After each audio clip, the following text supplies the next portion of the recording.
ఒకసారి ఒక వ్యక్తి ఏనుగుల శిబిరం గుండా నడుచుకుంటూ వెళ్తున్నాడు. అక్కడ ఉన్న భారీ ఏనుగులను చూసి అతను ఒక్కసారిగా ఆగిపోయాడు.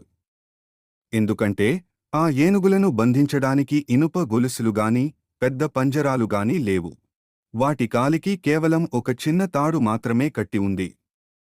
ఆ ఏనుగులు తలుచుకుంటే ఒక్క క్షణంలో ఆ తాడును తెంచుకుని పారిపోవచ్చు.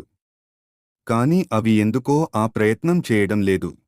ఆశ్చర్యపోయిన ఆ వ్యక్తి దగ్గరలో ఉన్న మావటివాడిని పిలిచి, ఇంత పెద్ద ఏనుగులు ఈ చిన్న తాడును చూసి ఎందుకు కదలకుండా నిలబడి ఉన్నాయి? అవి పారిపోవడానికి ఎందుకు ప్రయత్నించడం లేదు అని అడిగాడు.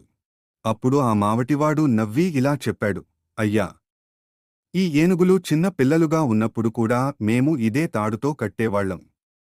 అప్పుడు అవి చిన్నగా ఉండటం వల్ల ఆ తాడుని తెంచలేకపోయేవి. అవి ఎంత ప్రయత్నించినా తాడు తెగేది కాదు.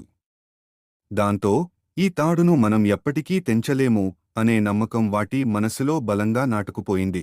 ఇప్పుడు అవి ఇంత పెద్దగా, బలవంతంగా తయారైనా సరే ఆ తాడును తెంచలేము అనే పాత నమ్మకంతోనే ఉండిపోయాయి. అందుకే అవి కనీసం ప్రయత్నం కూడా చేయడం లేదు. ఆ వ్యక్తి ఆశ్చర్యపోయాడు. ఆ ఏనుగులు ప్రపంచంలోనే అత్యంత బలమైన జంతువుల్లో ఒకటి, కాని కేవలం నేను చేయలేను అనే ఒక్క తప్పుడు నమ్మకం వాటిని ఆ చిన్న తాడుకు బానిసలుగా మార్చేసింది.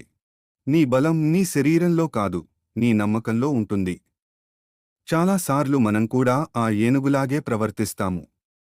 గతంలో ఎప్పుడో ఒకసారి విఫలమయ్యామని, ఇక ఎప్పటికీ మనం ఆ పనిని చేయలేమని ఫిక్స్ అయిపోతాము.